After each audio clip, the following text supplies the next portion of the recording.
കാത്തിരുന്ന എന്റെ പ്രിയനെ ഏറെ നാളായി കാണാൻ ആശയായി കാത്തിരുന്ന എന്റെ പ്രിയനെ തേജസ്സോടെ ഞാൻ കാണുന്ന നേരം തിരുമാർവോടണഞ്ഞിടുമേ.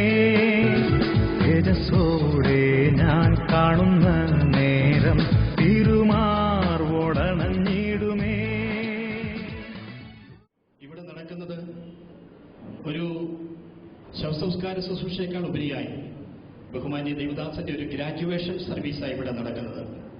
ഓട്ടമോടി തികച്ച് ആ റിവാർഡ് പ്രാപിക്കുവാൻ കടന്നുപോയിരിക്കുന്ന ഭക്തനായ ദേവദാസന്റെ ഗ്രാജുവേഷൻ സർവീസ് ഇവിടെ നടക്കുമ്പോൾ വളരെ പ്രത്യാശയോടുകൂടിയായിരിക്കാൻ കർത്താവ് കൃപ നൽകട്ടെ എന്ന് ഞാൻ ദൈവത്തോട് പ്രാർത്ഥിക്കുന്നു. അന്ന് മുതൽ ഈ ഭവനവുമായി ബന്ധം പുലർത്തുവാനും അനേക സന്ദർഭങ്ങളിൽ കർത്താവിന്റെ ദാസനെ കാണുവാനും ക്ഷമ അന്വേഷിപ്പാനും ഒക്കെ അവസരം നൽകിയിട്ടുണ്ട്. അവസാനമായി പ്രിയപുജോച്ചാന്റെ മകളുടെ വിവാഹ ശുശ്രൂഷയുടെ ബന്ധത്തിലാകുന്ന ബഹുമാനദാസനെ കാണുവാൻ ഇടയായിത്തീർന്നത്. അവിടെ തികപ്പാൻ ദൈവം ഇടയാക്കിയല്ലോ. വിഷമം ഉള്ള പ്രിയപ്പെട്ടവരെ എല്ലാവരെയും ദൈവം ആശ്വസിപ്പിക്കട്ടെ. ദൈവത്തോട് പ്രാർത്ഥിക്കുന്നു. കർത്താവിന്റെ മഹത്വം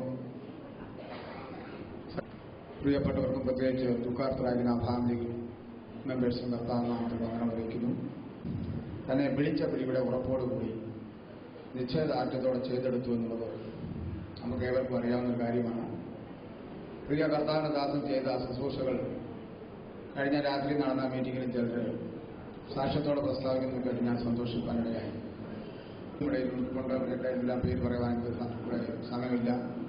എങ്കിലും ആ കുടുംബങ്ങളെല്ലാം കർത്തൃനാമത്തിൽ നിൽക്കുമ്പോൾ പിതാക്കന്മാരിൽ 2 പേര് പൂർണ്ണസമയ സുവിശേഷകർക്ക് വേണ്ടി കർത്തൃനാമത്തിലിറങ്ങി പരവനായ പാസ്റ്റർ സി കെ ജോർജ്, അതിനുശേഷമായ കർത്താവിന്റെ ദാസൻ പാസ്റ്റർ സി കെ ജോൺ തന്നെ ഏൽപ്പിച്ച ശുശ്രൂഷ തികച്ച് കടന്നുപോയിരിക്കുന്നു.